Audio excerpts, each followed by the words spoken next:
And hello, everybody. Welcome in. Welcome into today's Q&A session on the YouTube channel. Good to see everyone. Let me know in the chat if you can hear and see me all right.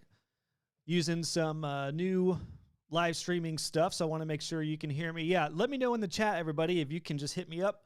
Let me know you can hear me all right, and then we'll dive into this Q&A session. I think there's a little bit of a lag in the chat. Miguel is here. Welcome in, Miguel. So guessing you can hear me all right. Welcome everybody who's joining us right now. Hey, okay, Miguel says perfect, awesome. Hey, as you guys join in, jump in the chat. If you would, say hey and say where you are from. I would love to hear where everyone's at right now, particularly for future live streams. It'll be nice to know what times and what days work best for everybody. I know we've got a global audience here, so we've got Raymond here from the UK. Welcome in, Raymond. Clinton from Aussie land. Awesome. Good to see you, Clinton. Mark's here. Great to see you, Mark. We've got, let's see. We've got Jen in the house. Okay, Jen says we're good. All right, Jen, thank you. Miguel says image quality good and sound. Awesome. Thank you, thank you. Mark's here. My man Mike is here. Angel's in the house. Angel, good to see you. All right, guys. Awesome. Vicky says, I'm playing hooky from work. Shh, I won't tell a soul, Vicky. I will not tell a soul. That's my promise to you. Not going to tell a soul. And maybe if you have to keep me on mute, hopefully the captions will do all right for you. But good to see everyone here. Awesome, awesome, awesome, guys. And Vicky is from Central Illinois. Great. And then that's right, Mark's from Albany, New York. 7 p.m. in the UK right now. Yep. So we'll do some lives at different times for everyone. But I'm really, really excited to just spend the next hour or so with you to answer your questions, guys, about anything that you have on your mind with web design, business. What I figured we'd do here is YouTube still does not have any sort of like Q&A box. I wish they would. It would be awesome if they had like a little, question box that I could go through. But as you guys have questions, go ahead and just put a Q in front of your chat. That way I know it's a question. As I scroll through the comments here, it's kind of tough for me to get through all of them. So if you can just put a Q in front of your question, it can be about anything. It could be about getting clients. It could be about web design stuff. It could be business, could be marketing, could be content, could be anything and everything to help you in your web design journey, which I'm here to do for the next little while. Rick says, hey, Josh, good to see you, Rick. Ed's in the house, Edward. Awesome to have you here. Angels from SoCal. Awesome, awesome, awesome. And then, Mark says, upstate New York getting ready for 12-inch snow. Well, I know a little bit about that. I actually had relatives who lived in Buffalo, New York. So we spent some time up there, and I know that snow is no joke in northern New York. Well, great to see everybody. So, yeah, I'm getting ready to take your questions. So as questions come in, feel free, again, if you just joined us, first of all, say hey, say where you're from. You'll never know what kind of connections and networking type of opportunities you'll meet in the chat. But just drop your question and put Q in front of it. I know there's a bit of a delay with the comments coming in, but I will be happy to start taking your questions. One thing I wanted to address right off the gate is I had a chat this morning. For those of you who don't know, I have a coaching community that everyone's welcome to join if you'd like. You can actually just go to joshhall.co/coaching. And we were having a chat in there this morning that it was something really interesting that I wanted to bring up here. And that is, it's a mix of issues with content collection and clients paying on time or paying up front and then just not getting content. So here's a question for you. Has anyone, jump in the chat, just say yes or no. Hopefully it's a no for you. You haven't got here, but has anyone been paid up front for a project and then you just never hear from your client again, or it takes like 6 months or a year? Let me know in the chat if you've experienced this, because this is a topic of discussion we had today. And by the way, Brian says watching from Massachusetts. Oh, I think I can, we've got Richard here from London, Ontario. Awesome. We've got Emily from Ellicott City. Awesome, awesome, awesome. Oh, thank you so much, Emily. Loving the podcast and have learned so much. Thank you. I appreciate that, Emily. That's awesome to hear. Love hearing notes on the podcast. I really don't hear too much about the podcast unless somebody sends an intentional note. So I am always welcome, guys. If you ever want to send me a note about anything you learned or picked up from the podcast, hit me up. You can actually just hit me up at josh@joshheld.co to let me know if you have any takeaways from the podcast, which are always appreciated. We've got Wolf from Octane, Missouri. Awesome. Octane down in SC, Missouri. Great. So Miguel said yes to having clients who have paid up front and then just disappear. Clinton had that happen as well. Miguel said, yep, fully paid. And then Emily, yep, had somebody pay, but they don't follow through. So while it's really cool to get paid up front, the problem with that, I actually, in a weird way, I like to get paid half up front than half on completion, because half up front means you generally secure the deposit, you're paying a lot of your bills, you're getting cash flow in there, and then the 50% that's coming is going to be for more profit and take home pay and stuff like that. But I tend to like that because it helps both parties, me as a web designer and then the client, get stuff to you so you get the project done. I actually tended to have more problems with people paying up front because then they just would disappear. They would not get content. So long answer for this segment, but we were talking this morning about some ways you can alleviate this and some ways to help this. And that would be in your contract and in your onboarding sequence, let people know that regardless of when the payment is completed, the payment is paid in full, you have an end date to the project. There is a timeline on how long this will go. For example, one of my members, I don't think he's watching right now, but my awesome student Martin talked about what he does is he has a 2-month policy.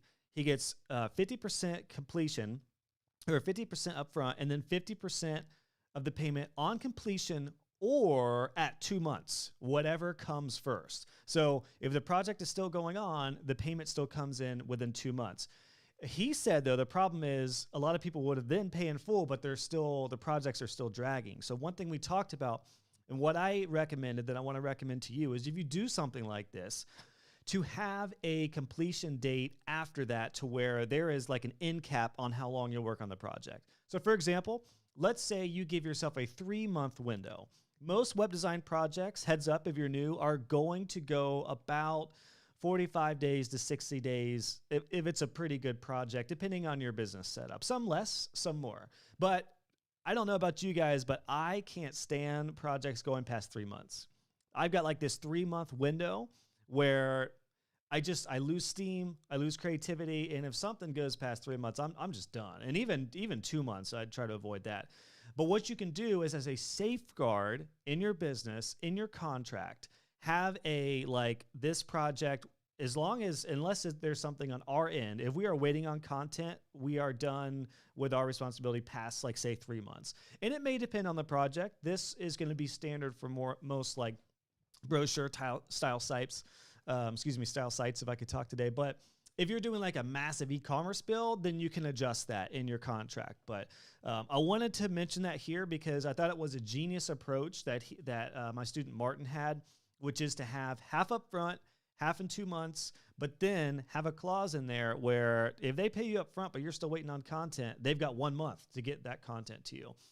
There's also, I believe it's the Parkinson's law that states if you have a task and you give it a certain amount of time, you will drag that task out as long as you have set for that task. So for example, if you give yourself a month to build a website, guess how long it's going to take you to build that website? You got it, 1 month. So if you give yourself a week to build that website, you're going to build it in a week. Now, would the quality be different? Maybe. Could you do it in phases? Sure. But I have learned it's better to have something good that's done than perfect that's procrastinated or delayed or never sees the light of day. So just wanted to mention that. I thought it was a really good point. I know a lot of you are probably going through that. We've got some great great feedback in the chat as well. So Emily does 50-50. Yep, it's really common. It's what I recommend generally. Clinton does 50 now, 50, and then 50% of balance on design sign off, then remaining on live. Okay. So I wonder if did you write that in there wrong, Clinton? 50 up front, 50 on 50 of balance. Oh, I'm sorry, you got it right. So essentially it'd be like 50, 25, 25, which is also really common. So essentially 50% up front, 50% on the design side, or 25% on the design sign off, and then another 25% at closing or at launch or site completion. My family and I we're building a new house right now, so I've got like real estate closing stuff on the mind. Anywho, that's a great model. 50, 25, 25 is also a really great way to go. Actually, those would be the two I'd recommend. I know this isn't a question, but if you guys were wondering, Josh, what would be the perfect model for you? I, again, don't love getting all the payment up front. I would prefer 50 up front. And then if it is within 30 to 45 day project, 50 at the end. But if it is going to be more of a like 3-month deal, then I would do 50, 25, 25. It'll help with cash flow. So good stuff, guys. Sue's in the house. Good to see you, Sue. Welcome in. Welcome in.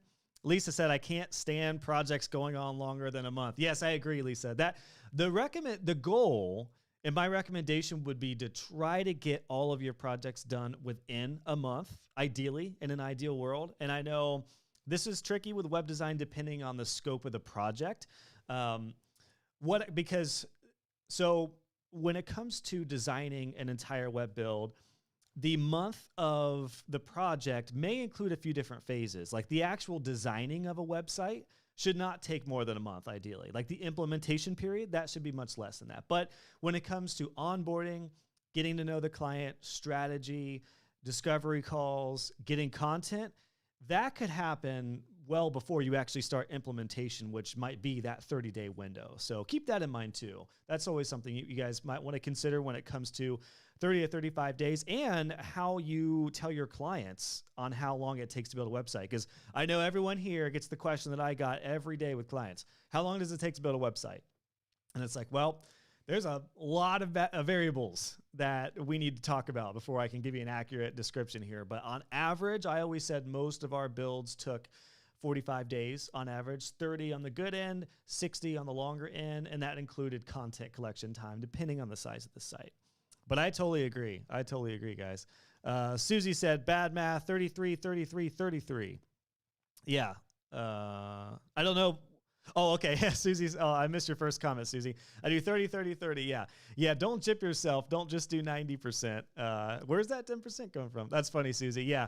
33, 33, 33. There we go. That's what we're looking for. That's also a fine way to go. I would still generally, I like getting like half up front just to give a little more cushion for that first, what do we call it? Maybe like a profit nudge or something like that. But it's a great way to go either way. If you do, either way, 33% to 50% is what you want to get right away. Angel does 50%, then 25, 25. That seems pretty common. Michelle's in the house. Welcome, Michelle. Great to see you. Adam, in with a great question. Let me take a drink of coffee here real quick. We got some Tim Hortons here. I don't know if there's any Canadians in the house or if there's any. I think Tim Hortons goes to about Kentucky right now. I'm in Columbus, Ohio. But if there's any Tim Hortons fans in the house, let me know as well. So Adam would like to know, you talk about offering a 10X product. What type of product could that be? Great question, Adam. So 10X, for everyone's reference, for those who haven't been through my business course, I do have a free masterclass on scaling your business where I talk about this. Everyone can go through that right now at joshhall.co/scale if you would like to check that out. Let me drop that in the comments real quick before I forget. So you can go to joshhall.co/scale. I'll put that in the comments. So we talk about this idea of 10X, which is, I'm not a huge fan of Grant Cardone. Some of you guys may have seen some of the entrepreneurs who are all about 10X, 10X. But I will say I have learned a lot of value in having a product that is 10 times more valuable than all of your other standard products. For me personally, this is my web design course bundle, for example. So I have all my courses that range from web design to business. They're all 500 or less, but I have my bundle option, which is, it's not exactly 10X. It's not, like $10,000, but it is my 10X product because it's 1,500 with all my courses combined. So that's kind of mine. The question to this answer, Adam, and let me put it back up here for you, is it's going to depend on your services and what you offer. So the reason I just mentioned my 10X product, which is my course bundle, is because that's my bundle for everything I do. In most cases, or for what I offer, in most cases, it's going to be more of a bundle type service. So Adam, let's say, for example, you're doing web design, hosting, maintenance. Let's say you do copywriting, conversion-based design, and graphics work or something like that. You've got a suite of services. The 10X approach to this would be to add more value with kind of everything combined. And the cool thing about a 10X style product is that it doesn't have to be a one-time lump sum. This is also where a website is going to be a part of the 10X product. So if you do copywriting and SEO, for example, and graphics work, and let's say you're doing social media or something like that, instead of having all those services separate that you just try to see if your client would be interested one at a time, you could have them do them all and have this for like a retainer period. You could say, this will include the website build, copywriting in certain phases, SEO work, and social media for a 12-month program. And then after that 12 months, we still maintain your website, we still do your hosting, and then we can reevaluate all of these other type of products. That's what seems to be working well for most everyone who has some sort of 10X product, if it's a group of services. The other thing you could do is if you're really good at one thing, that could be your 10X product. So for example, also like strategy. Strategy is a very underrated service that all of you are doing that you're probably not paying for. If I was willing to bet, you're probably not paying for it, or you're probably not charging for it. So strategy is another big one. That can be a 10X product. For example, I've got a student in the UK who she realized she was doing all the web design services, which is fine. Do a bunch of things until you find out what you're really good at, what you like to do, and what's profitable. And then she realized the best thing that she was at, this is Adela, who's actually been on my podcast before, she realized strategy. Strategy is her best thing. That's what she's good at. She can design pretty well, doesn't really do great with the coding. It's not her thing, but strategy is it. So she made that her main product, her like 10X product. So I hope that helps, Adam. That's kind of a long-winded answer to a few different ways to create a 10X product. Let me pop it up one more time. It could be a group of services. It could be a few of those services that is more of a like annual or bi-month type of service, more of a subscription style service. Usually a 10X product is going to be a website that is included with some other value adds in there. But if you use a value-based pricing approach, then if you have a client that you think is going to pay you 10X, charge them 10X. Do an estimate for that amount. For example, I worked with a client, my top payment wise for like the amount that I ever charged for a website was $15,000. That was the most I'd ever charged for one website. That included a few other things, but it was primarily just the website. I did have some projects that totaled more than that with everything else involved, which kind of ended up being a 10X type product. But the reason I got $15,000 for that job was because I knew this company had a budget and I used a value-based pricing approach. So I would have done that for maybe 5,000 or so, but I was at the point in my career where I was like, I don't need this project. This is going to be a tricky one. It's going to be a little complex. 5,000 would have been on the low end. 10K probably would have been an average, a good profitable approach. So I just went for 15 and they went for it. So there's value-based pricing as well, which you can use to make a 10X product. So hopefully that helps, Adam. Great question, though. Awesome question. So by the way, yeah, if everyone's jumping in, feel free to drop your question in the chat and just put a Q in front of it, just so I know it is a question. Mark had said, I do have a client who paid me monthly for 6 months, now paid in full. His site only needs testimonials to be finished, but he hasn't gotten them to me yet. So what I would say in that case, Mark, launch that bad boy. Do not let a project stand idle or hidden for a few testimonials. Get that thing live. I would tell him in this case, Mark, depending on what you have in your contract, you may just say like, we've got some new terms that we're going to implement, but let's just go live and this will be a placeholder. You don't need to actually like put, fake testimonial here, but just hide it. Hide that section. Say we need these testimonials by end of next Friday, whatever it is.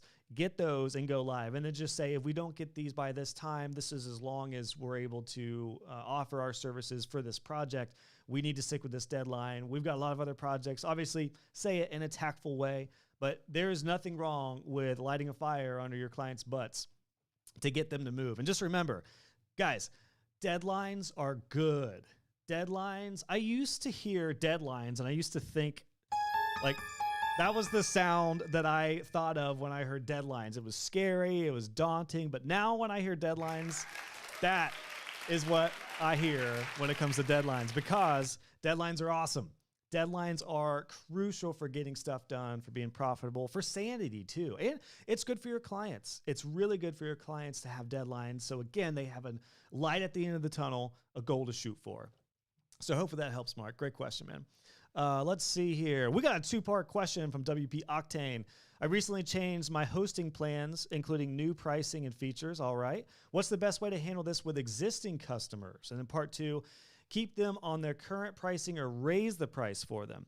The trick is the new plans have feature that cost me more. So great question, WP Octane. So if you are going to adjust any maintenance plan, hosting, or subscription style services, one thing you want to do ideally is grandfather in all of your previous clients, which is what you asked about, what you're talking about. Now, the question is, do I grandfather them in at the rate they were at and just keep them there, or bump their rate up a little bit? But what I would say is never, ever, ever, ever, ever charge your old current clients the same rate that new clients would have. You always want to give your current clients the best deal. So even if you do have a new plan that is going to cost you more, you can still grandfather your folks in, your current clients, but definitely give them, like a 50% off or some really good discount, as long as it's profitable.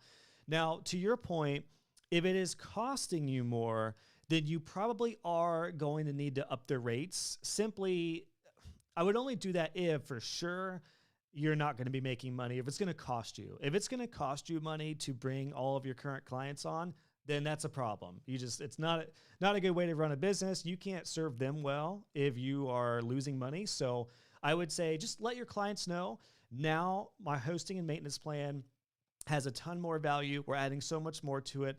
The regular cost for this new plan, I don't know your numbers, but let's say, for example, you charge $49 a month for your current average maintenance plan. Well, let's say your new plan is, double that, $100 a month, $99.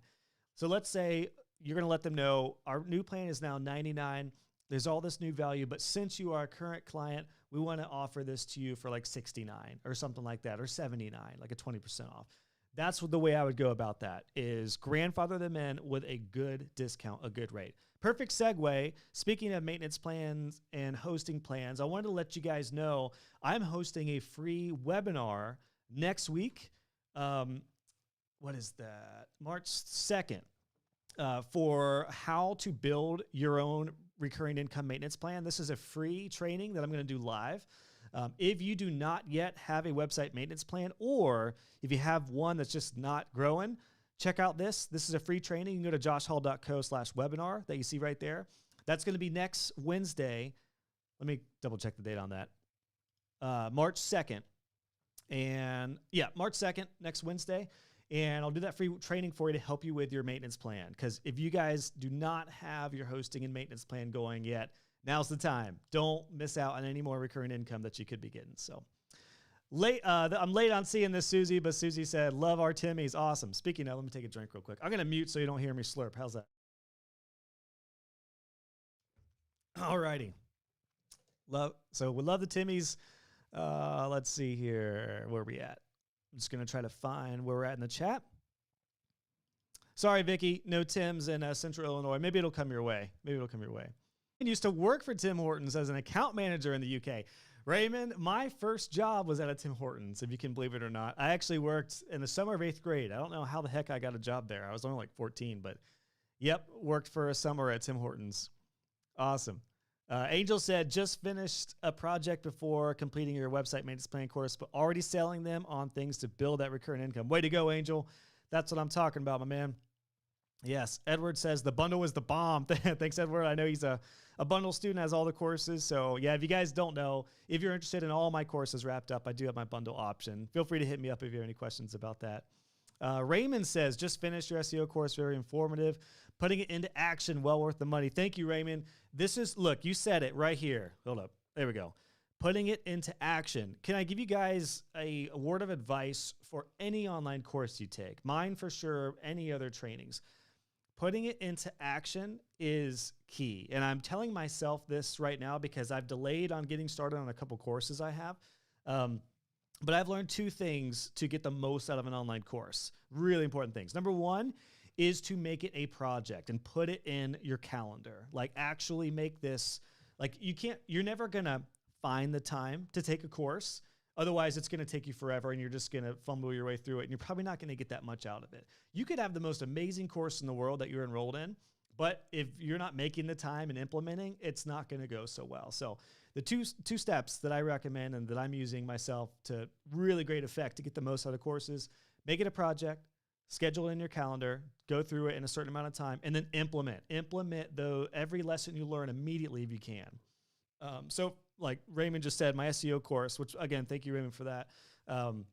My SEO course and all my courses are really built out as an implementation, each lesson type of approach in most cases. So for anyone who's current students right now, implement. Try to take what you learn, jot a note. I have a lot of resources in my courses to help you out with that, and then implement as soon as you can. Great stuff though, guys. Switch to water here for a sec. All righty, Mark. Josh, according to the paid software I'm using, I have 1,900 orphan posts, no internal inbound links. So I'm working on adding internal links pointing back to them. What else do you recommend? That's a good one, Mark, for sure. So for anyone who isn't sure about linking in regards to SEO, let me put that back on there. There are essentially three types of links. There are internal links that go in your own site. So for example, let's say I do a Divi tutorial, and then I say, if you want to know about how to do a Divi child theme, here's my free tutorial on that. That is an internal link and links inside the site. Now, an external link is the second kind of link, and that points to another site. So that's like, Mark has a tutorial on Divi child themes. Check out Mark's tutorial. That would be an external link. Now, the third type of linking is a backlink that you would get from somebody else. Those are a little harder to come by in a what's called a white hat kind of approach, which is a integral approach. You can get external links coming back to you, backlinks, by technically you could do comments on blog posts, but again, you just don't want to be shady about it. But this is where like utilizing your network and seeing if people will link back to your resources, or more organic approaches, being interviewed, that kind of stuff, those will generally get more backlinks. That takes a little bit longer, but what I would do in that case, Mark, to answer your question, is I would just really continue to work on internal linking. And additionally, excuse me, you can also work on that's a lot of pages. I was just thinking you could work on your structure of what that would look. So for those of you who haven't been through my SEO course, I talk about what I call the SEO tree. And the way I like to envision that, explain that, is your tree is your trunk.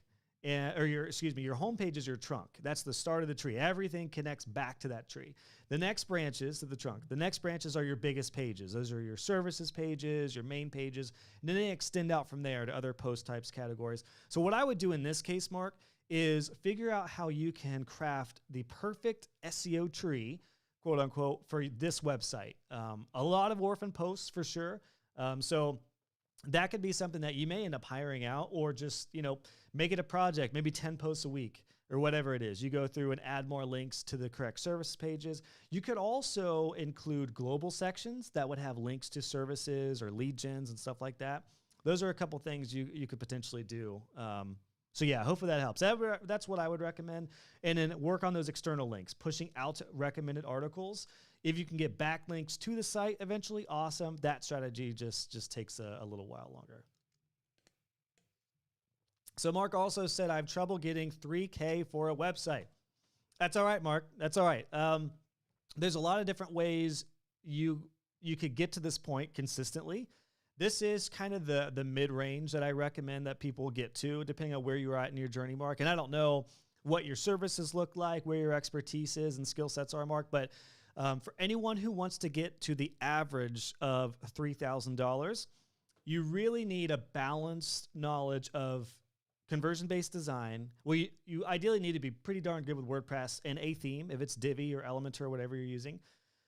Some good knowledge of conversion-based design, SEO, and that should about do it. That should be really about do it as far as all you would need to make websites that are worth $3,000 on average.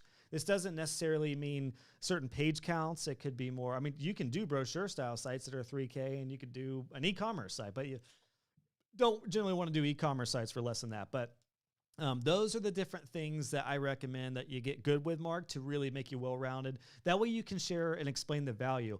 Here's the other thing I'll say for anyone who feels like they're having trouble getting their clients to pay $2,000, $3,000, $4,000, $5,000 a site. I've said this before. I think I've said this on every live Q&A I've done on YouTube, but I'll say it again because for clients who are like, ooh, $3,000, that's a lot of money. Ask them how much their customer spends on average per year. Let's say it's a hair salon, and this hair salon, the folks who come in there, they generally spend on average, let's say a haircut a month. Let's say it's about $500 on average they spend on their hair. For this hair salon, if they think, ooh, $3,000 is a lot of money, if this website for this hair salon converted 6 people, $500 times 6, that's going to make up their investment immediately. And then all the profit that the website brings in as leads and customers will just be on top of that. So they could literally spend $3,000 on this website, get 6 people that month or the next couple months. They paid for the website. And then for the next few years, every lead that website brings in, it's a free 24/7 salesman. So Mark, I would say that to your clients who come back are not sure about that value. A lot of this is going to be how you present yourself and your services and your value. Definitely, guys, consider this adding a personal video with your proposal. If you do a personal video, I talk about this in my business course.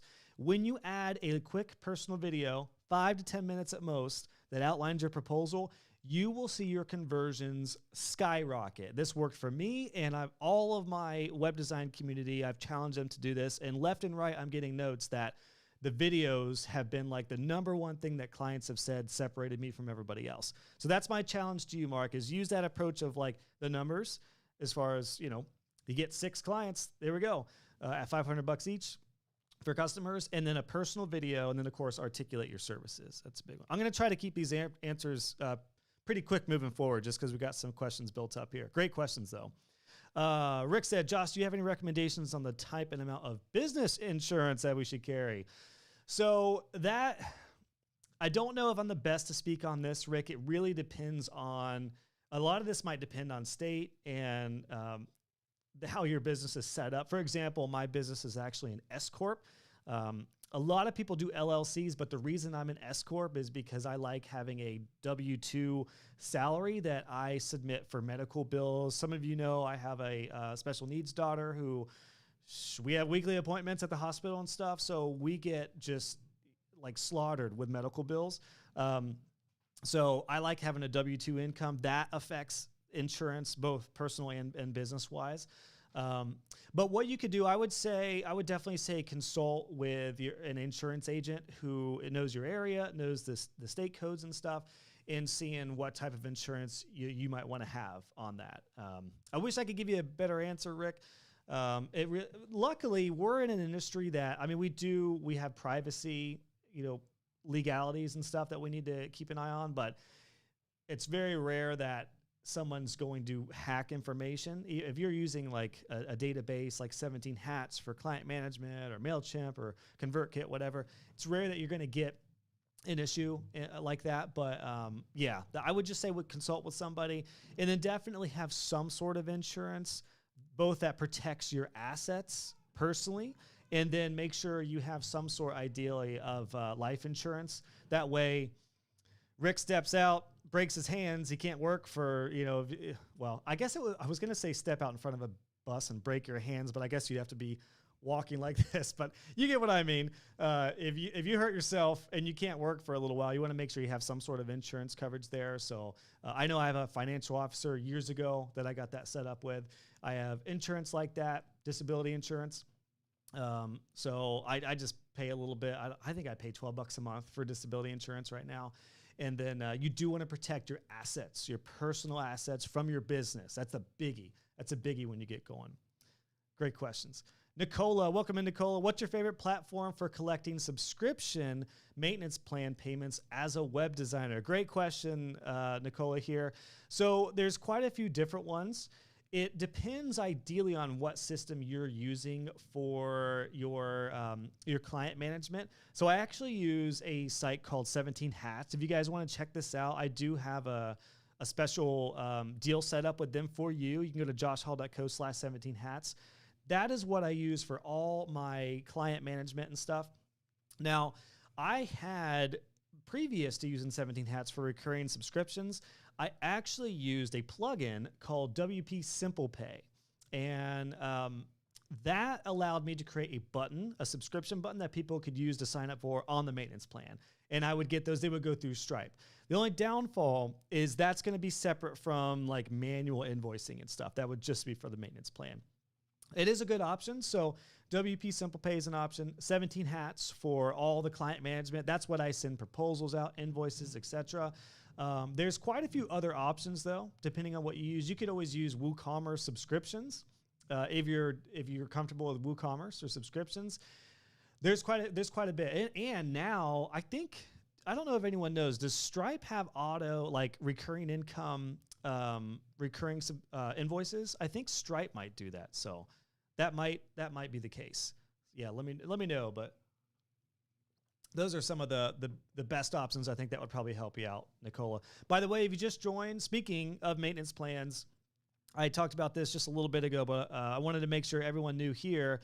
Next week, I am hosting a free webinar on building recurring income with a maintenance plan. If you have not yet set up your maintenance plan, or if you got one that's just stale, that's going to be next Wednesday, March 2nd. So go to joshhall.co/webinar and you can sign up for that. And we'll talk maintenance plans in depth. I'm going to give you an in-depth free training on maintenance plans.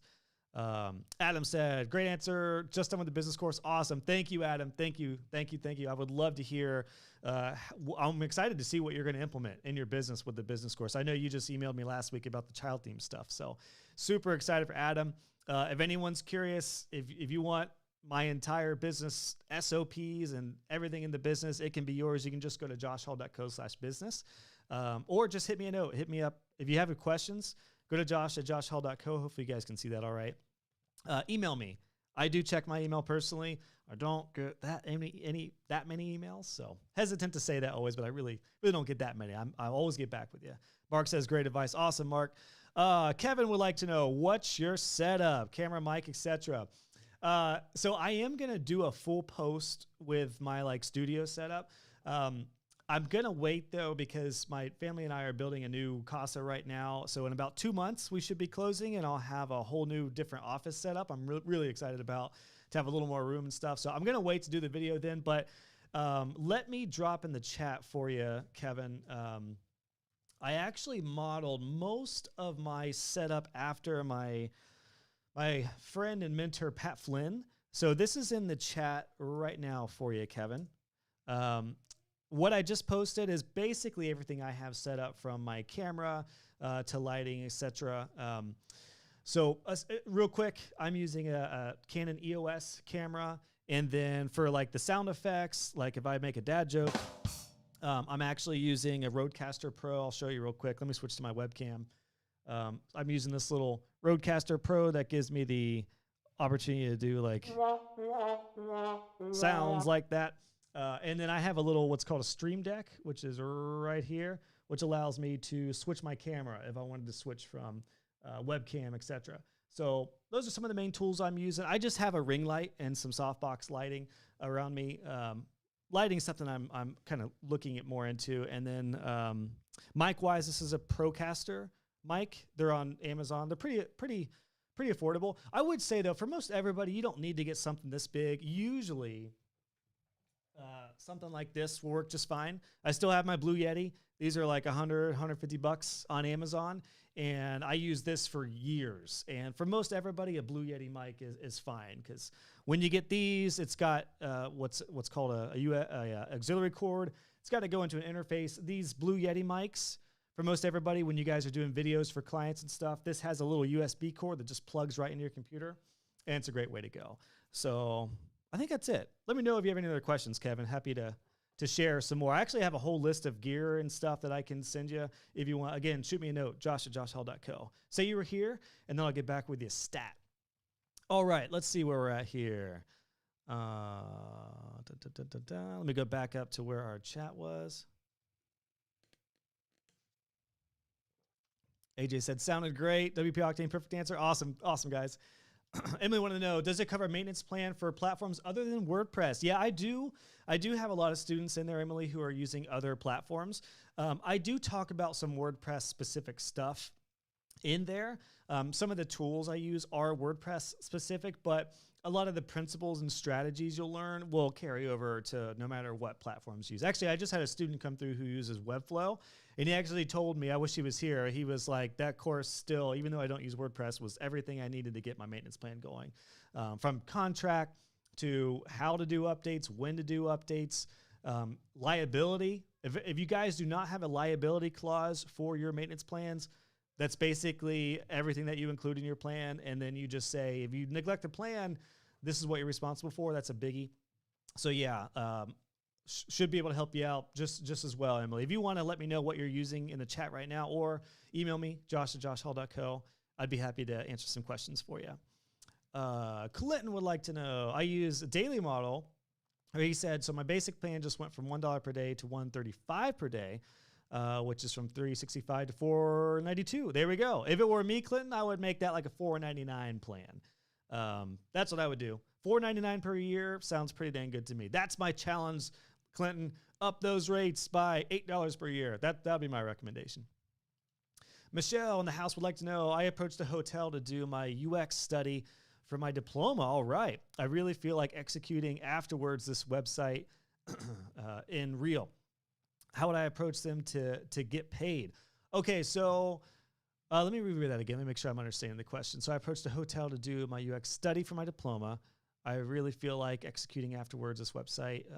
How should I approach them to get paid? Michelle, I'm so sorry, but I'm having a hard time getting this question. If you want to, I don't know if you mean the hotel, to pay you for that service, if that's what it is. In any case, if there's any sort of, I really feel like executing this. Maybe I'm just having a brain fart here, but I'm having trouble figuring out who's going to need to pay you for that, or where the question is as far as getting paid.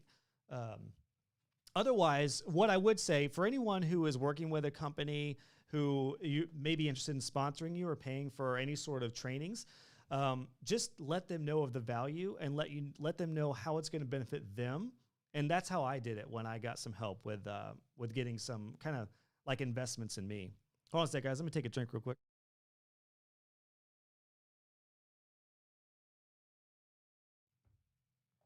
All right. So hopefully that helped, Michelle. Apologies for not understanding that real clear. It's probably on my end. Nicola, if you have the bare bones of a sad web design business now, where do you think is the best course to start from your bundle? Nicola, I would do my business course. My business course is literally my entire business from start to finish, from your services, the way you present yourself, to pricing, to clients, to marketing, to the entire web design experience, from onboarding, getting content, fulfillment, deliverables, revisions, the launch process, everything in there. Yeah, if you got the bare bones of a sad web design business, oh, perfect time, perfect cue. Perfect cue for a sad web design business.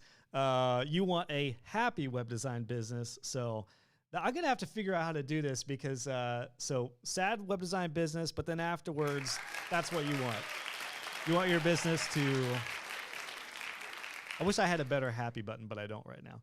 But yeah, the business course is what I'd recommend for you, Nicola.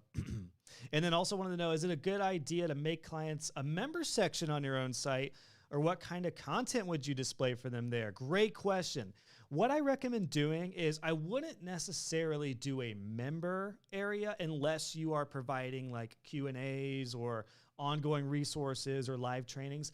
What I would say though is to have what I like to call a client resources page.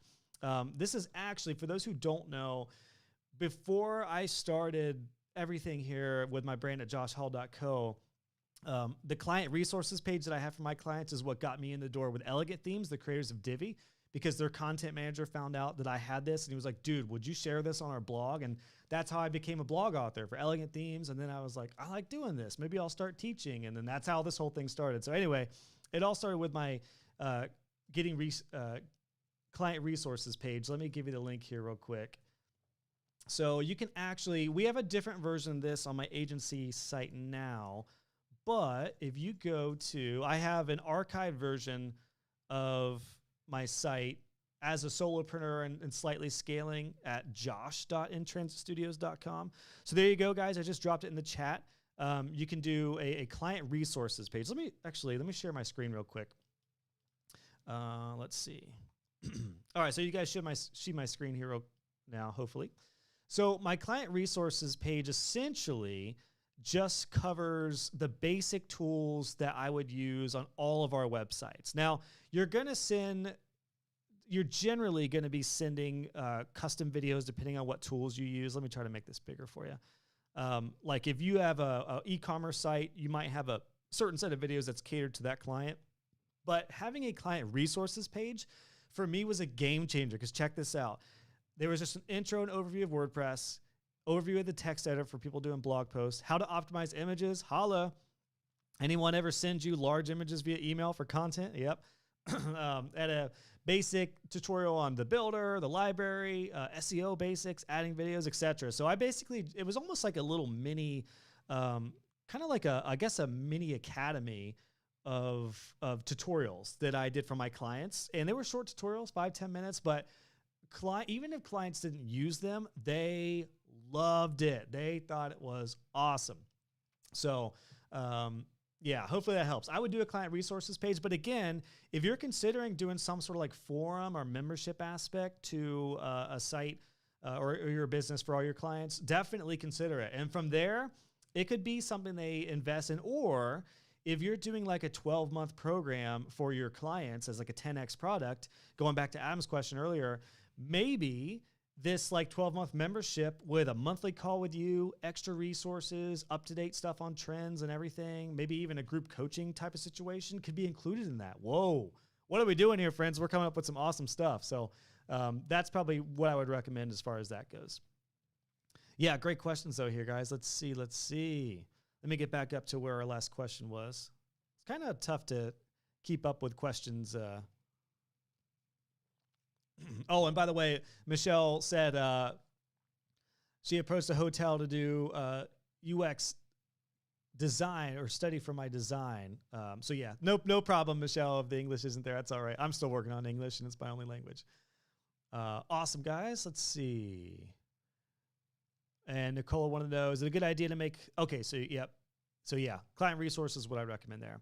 Let's go back to WP Octane. Do you think a turnkey blueprint websites for clients is a good idea? Worth the time? Example, I want to provide a range of Divi-based sites with a large number of ready-to-use child themes and layouts. Yes. So here's a biggie. This is something I get every week. Everyone wants to know, should I have like a template style design or templates to help clients out, particularly if they don't have a big budget? I would say yes, you could definitely do this. However, I would say the caveat would be this would be either a fallback, or if you're going to go the template route, make sure this is more of like your first tier of options. So generally what I recommend for anyone doing websites is to have 3 tiers. And just remember this: good, better, best. I talk about this in my maintenance plan course and all my stuff now. Good, better, best. The reason you want to have that is because you don't want to only have one option for a client and then they don't go for it. It's always great to have like a fallback plan, or if somebody's not ready for the best option, a $10,000 site, then maybe this $2,500 template style site, which is the good option, but it has some basic SEO and conversion-based design, some setup, that's the one to go with. So that's how I would approach that, is to have those as not your primary service, but more of like a fallback, or just like your starting point. Now, that said, you could do just template sites, but if you're going to be doing that for $500, $1,000, $1,500, you're going to have to do it at scale to make a healthy 6-figure business. So that would need to be like one impressive system. I would make it more of a starting place for folks. Nicola said, awesome. Just needed to know. Love the podcast, dude. Thank you, Nicola. I appreciate that. I'm glad you're liking the podcast. And yeah, hopefully those answers helped you out. AJ would like to know, a client referred me to a friend. He needs a new website for his insurance agency. Whenever we have a phone call, he gets interrupted and has to go. Ooh, red flags. I need a sound for red flags. How do you handle prospects like this? AJ, depending on how far along you are in your business, I know this might be tough, but I would say avoid that. If they keep on getting interrupted when you're just getting the conversation started, it's going to be 10 times as bad when they're actually paying you. That's just my experience. Communication always tends to, for most clients, get worse later on because they get more comfortable with you. They can tend to take you for granted. So if it's starting that bad, I probably would not deal with it. The only way I would approach this is if you really feel like they are going to be a great client, then I would say, listen, I'm running a business here. We have to stick with our scheduled calls because this worries me. Just be honest. Just tell them, I'm a little worried about if this is how it is now. I'm really worried about the communication during the project. We have to stick with this stuff to get shit done, for a better lack of a better term. So I would tell them that. My spidey sense, though, my web design spidey sense says, it could be a little scary. Red flags. Kevin would like to know, how would you handle copywriting? I'm not a writer. Neither are my clients. Yes, no clients are copywriters, but they do have the budget but they don't have the budget for an additional $3,000 in professional copywriting. All right, Kevin, some do.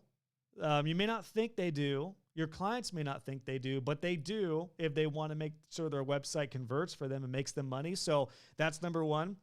You need to explain the importance of copywriting. I don't have any copywriting materials that I've produced because that's not the strongest suit for me, although I actually think I do more copywriting now than anything. But I would say try to get the basics of copywriting. There's a ton of copywriting resources out there for conversion-based words and stuff like that. But what I would say, Kevin, is you could do copywriting and hire it out for less than $3K for sure. What I would say with any services like this, guys, that seem like a lot, do it in phases. So you might tell your client, the homepage is crucial. Your main services pages, crucial. We need to get those on all the words on those sites or those pages, as good as possible. Probably not the best way to phrase that as a copywriting, but you know what I mean. So what I would do is do it in phases. Tell your client, if you can network with a copywriting friend or somebody, Kevin, have my web design community. We have some copywriters in there for anyone who is interested in that. You can go to joshhall.coaching for some information on that. That's why half of the reason I have my coaching community is this network of whatever you need, somebody's in there that's got it. But you could hire somebody for, let's say, $500. You pay them $500. You take, $250 or $300 to be the middleman, get them all set up, or even double that, $1,000, a little bit of profit for the business. And then you've got copywriting for homepage, main services pages. Let that go for 3 months. Phase 2 is the next pages for your top blog posts. Phase 3, a couple months after that, is the next page. So that's how I would go about that. So hopefully that helps. Right. All right. Great questions. Let's see what we got here. Okay. So we got an answer to another question there. Let's go to Nicole says, legit walking around my kitchen listening to this with my laptop. Awesome. That's what I'm talking about. I always love seeing or hearing where everyone's listening to stuff. My man Antoine, when building a site, do you perform SEO on all sites or only for clients who purchase an SEO plan? So this is something I cover in my SEO course. I like to call it SEO Boost, which we add on every site. So my agency right now does foundational SEO on every site. Now, SEO Boost can be in there. It would generally include up to 5 pages, basic keyword research. By basic, I mean you could use Google. I don't know if anyone saw, but I recently posted a tutorial on how to do free keyword research if you want to check that out. If you search, let's see if we're coming up on Google, shall we? If you do free keyword research with Google, let's see if we're coming up, if anyone wants to check it out. I'm not seeing my video pop up yet, but let me put Josh Hall in there. I just released it a few weeks ago, so that's a pretty popular term. I don't think we're gonna get there yet. But anywho, do I not have that on there? Sorry, guys. Let me just look where I have this. Free keyword research with Google, Josh Hall. Anyway, there's a tutorial that I'll show you how to do free keyword research, and you could add that, Antoine, into all of your builds. Just basic keyword research. Hold on, let me search this on my site real quick. Could you guys here we go. So I just dropped this in the chat right now, my tutorial on how to do keyword research for free with Google. That will be really beneficial because you can charge for that. You literally use Google. You don't have to use any fancy program, and you can figure out basic keyword research and, add that in as just more value to your website. Or you could have some SEO plans. Again, you guessed it, 3 tiers, good, better, best. That could be like keyword pages. Like you could have up to 5 pages, up to 10, up to 15, each one of those plans. So I would recommend doing basic SEO, Antoine, on all your sites for sure. All right, guys, I'm going to cook through some questions here. We're going to do like a lightning round. I don't need to leave right in 4 minutes, but I'm going to try to keep this around an hour. So we're going to do a lightning round. Lauren says, love 17 Hats. Awesome. Yes, 17 Hats is awesome. If you guys are wondering what I use for client management, invoicing, proposals, contracts, check out joshhall.co/17hats. I worked it out with them to give you like I think it's 50% off right now if interested. That is a game. I actually just had a student who consolidated all her invoicing, proposals, contracts, which were all separate, and client management. Now it's all in 17 Hats. You can create workflows. So you send an invoice or a proposal, somebody accepts it, signs a contract, accepts the invoice, pays, goes through an onboarding sequence, and you're like, here comes up payments. However you celebrate your payments, 17 Hats is awesome. Travis said, Stripe lets you set up subscriptions and it will auto charge their card. Awesome, awesome. So I forget who asked earlier about what some of the ways are to set up maintenance plan payments, but Stripe now has an option for that. So that's really cool. So that could bypass the WP Simple Pay plugin. Sorry, guys, I love that plugin, but might not need that anymore if you're not using 17 Hats or something like that. Okay, so Miguel said, yep, it's $2.99 for a year. Well worth it if you're doing that. Nicole said, great answer. Awesome. Okay, more answers on, yep, the subscriptions with Stripe. Okay, good to know. Good to know. Awesome stuff, guys. Kevin, thanks for the setup. No problem. Yeah, check out Pat Flynn's post, and I'll give some more answers on that. This goes back to a little while ago when I was showing my setup. Rick said the Yeti Pro is great. Yeah, Blue Yeti for Mike. Great way to go. WP Octon says, love my Blue Yeti. Awesome. Laura would like to know if you had a potential client that wanted their church in another country, such as Africa, to be able to receive money over the website for the church's services, a candidate and a family name. So some of this is a little bit out of the realm of what I would generally take on, depending. Generally, for like a church or a nonprofit or any sort of donation-based platform, what I would say, Laura, and for anyone who works with, again, a church, a nonprofit, or anyone who does different payments for nonprofits, choose a system that's already in place. Like when I worked with the church that I helped with early on, they tried some manual stuff. It was just an absolute nightmare. So we ended up just using, I forget what it was called. There's a ton of them. There's a ton of like giving sites, again, churches, nonprofits, whatever, that are catered to that. So I would say just use something that's already in place and just link to that. That's what I recommend in that case. All right, we're going to get these last questions in with a lightning round. Mark's up. In terms of leaving both blog comments or commenting on videos, does Google or other major search engines only count one comment per site or video channel? I don't know. I don't know that, Mark. I don't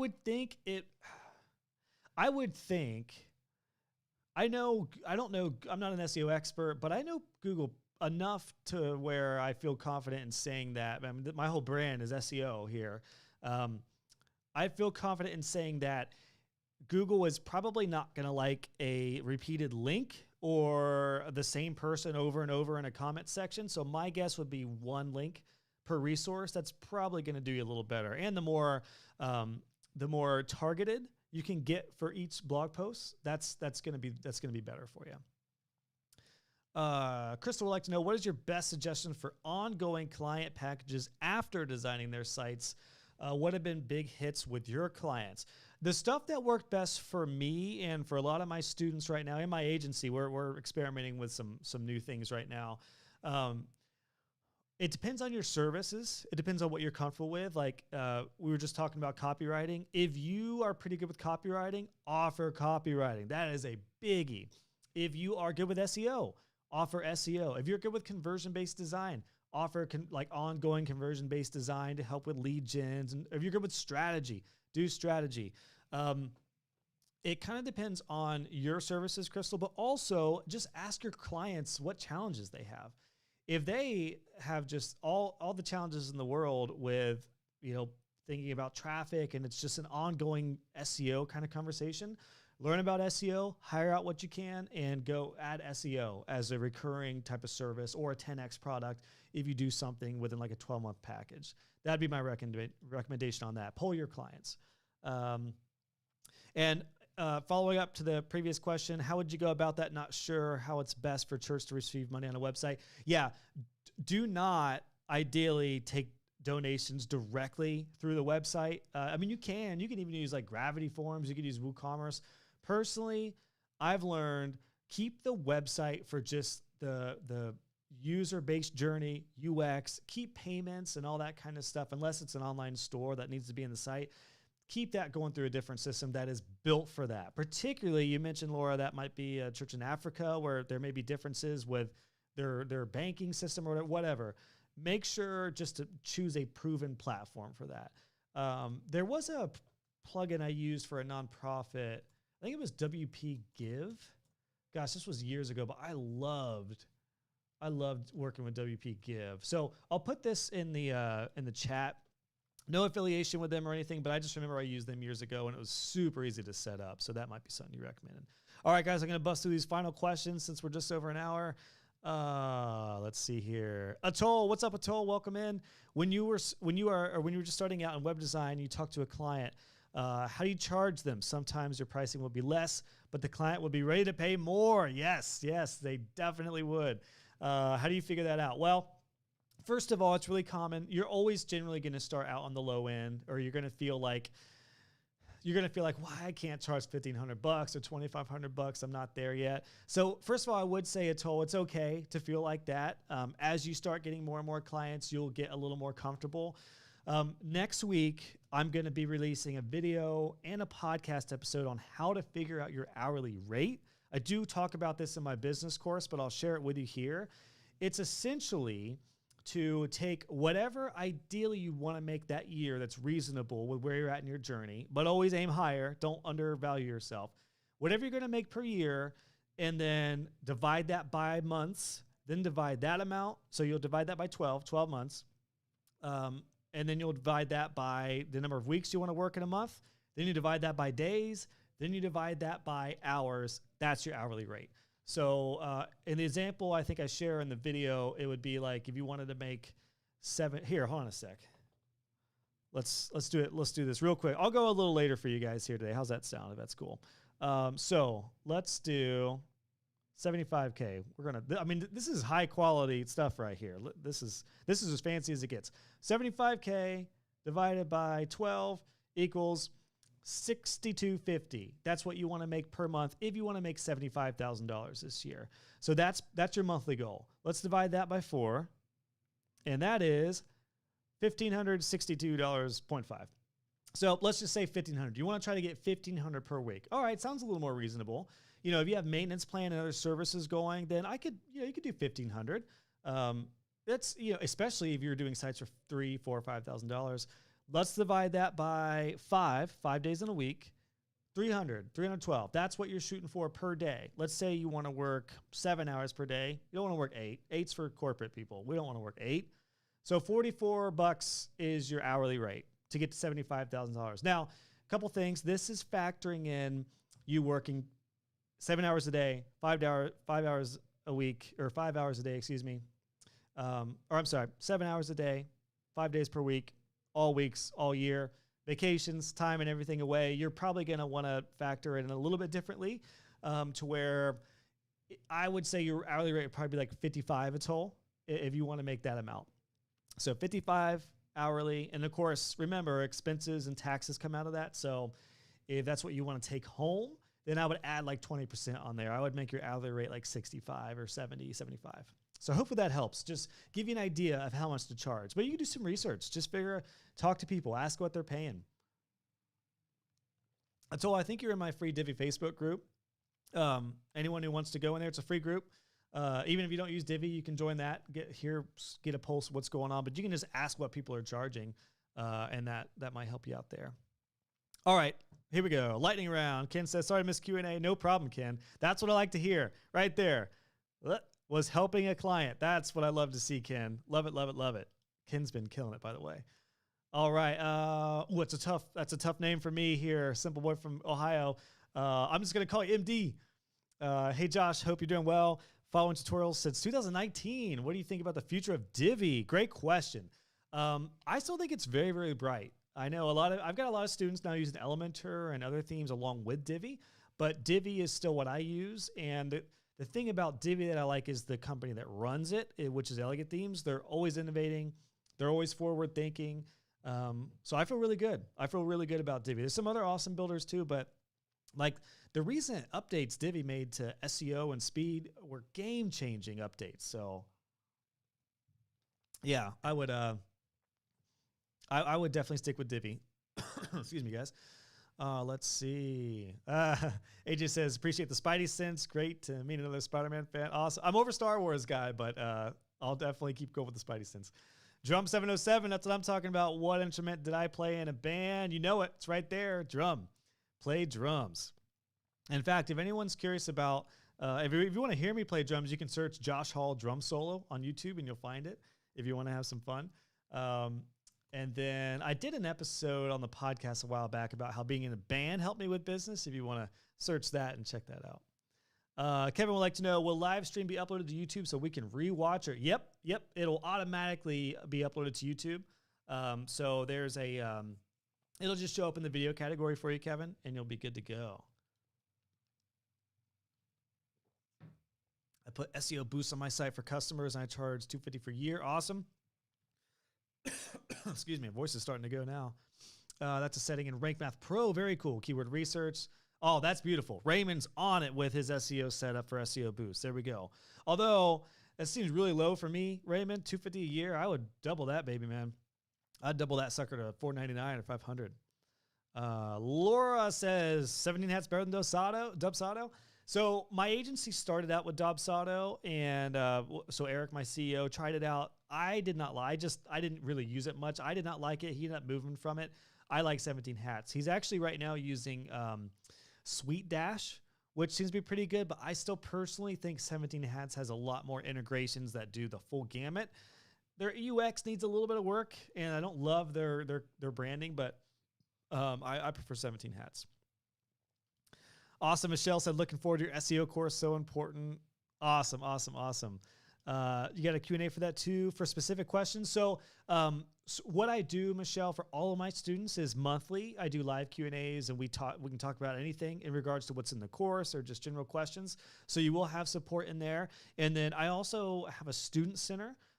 So anyone who joins the course, you get access to whatever course you're enrolled in. And then you can ask questions in there. You can tag me. I'm always active in there for any specific questions. So you're fully supported. Yeah. Rez says, love the content. Awesome. Thank you, Rez. Awesome. All right. Last few questions here before we wrap up. Ken says, my church tried an online donation approach, but a few folks used it. It didn't pay for the cost of the Square payment processor. Well, so yeah, it obviously depends. You do, with any type of platform, you're going to pay for it. But with any sort of nonprofit, I learned make it as easy as possible for people to pay, and your conversion rates will go up dramatically. Rick says, great Q&A. Awesome. Thank you, Rick. Thanks for coming and hanging out.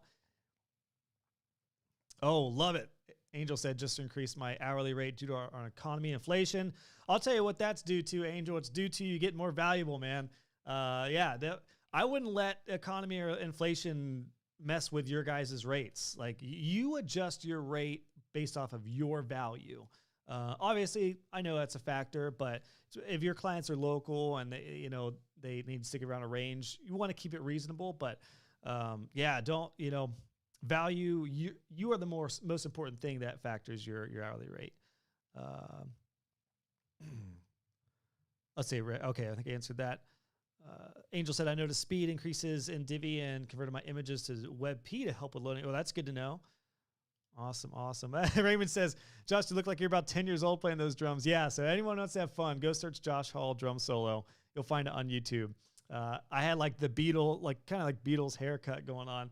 I think, I mean, I may have been 18 there, maybe 19 at that show from that drum solo.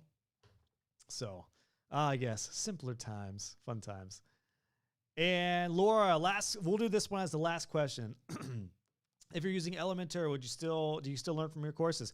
Yes, Laura. My courses are the only course of mine that is Divi specific is my Divi beginners course. But that course is actually like half WordPress. So I actually have a lot of folks who use different themes who have gone through that and said I got plenty of value from that as well. So yeah, you're good. Some of the resources that I offer in the courses, like if I have a layout, it might be a Divi layout, but I always make the content and the text available for different themes as well. So yeah, all my courses are good with other themes as well. Like I said, my Divi beginners course is the only one that is exclusively primarily Divi. Even my CSS and my Woocommerce course, I have some Divi modules in there, but I have to look. I mean, I've got a lot of students now who are using Elementor, Oxygen. I've even got students now who don't even use WordPress, which is wild. So awesome, guys. All right, well, hey, this has been a blast. Thank you for joining. I hope you enjoyed this Q&A session. Last reminder, next week, I have a free training on building your maintenance plan. So join me for that. It's going to be next Wednesday, March 2nd. I think we're at 2 p.m. So you can sign up right now at joshhall.co/webinar, and it'll be a free training. I will do a Q&A afterwards, but this is going to be all about maintenance plans. Even if you have one, it's still for you because we're going to talk about how you can boost that up and take it to the next level. As always, guys, if you have any questions, hit me up. josh@joshhall.co, especially the next couple of days. Just mention this live Q&A. I will email you back. And then my courses are available for you to help you in your web design journey. You can just go to joshhall.co, click on courses. I do have my bundle, which is all my courses. If you want access to all of them, you can always upgrade. And then lastly, if you are interested in my coaching community, if you'd like me to coach you personally, that is not set up for like a certain amount of people or certain people, and it's excluded for you. It is for you. So you can go to joshhall.co/coaching. I should make that one of these little buttons here. But go to joshhall.co/coaching, and there'll be an offer for you there to join my community. That way you can join my community and I can coach you. I would love to do that. So awesome, guys. Great questions. Thank you so much. I'll do this last question from Raymond before we close out. How advanced is your Woo course? I struggle with e-commerce. Takes me some time. Yeah, it is a beginners to intermediate course. It is not an advanced course, Raymond. I will say that. It's more for like just learning WooCommerce and then more intermediate kind of stuff. But there's a ton of resources in there that will direct you to the advanced stuff. I will say, check out, what's the guy? Oh, frick. There's an awesome, I think we've been on the Q&A for a while. I forget the guy. Oh, Business Bloomer. Business Bloomer. He is a dude who does WooCommerce, like expert stuff. It's in the chat now for anyone who wants to check it out. He is awesome for like really advanced WooCommerce kind of stuff. Awesome, awesome, awesome. Michelle said, thank you. Very useful. See you Wednesday. I'll see you Wednesday, Michelle. Awesome. Awesome, awesome. And Lauren says, thanks, Josh. Been doing this for 10 years, but always learn something new. Oh, that's awesome. I'm going to take a screenshot of this.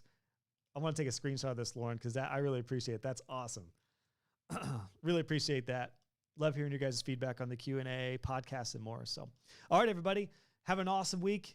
Keep on doing it. I can't believe tomorrow's Friday already. Have a great end to the week. Hope to see you next week again. Go to joshhall.co/webinar. Sign up for the free training next week.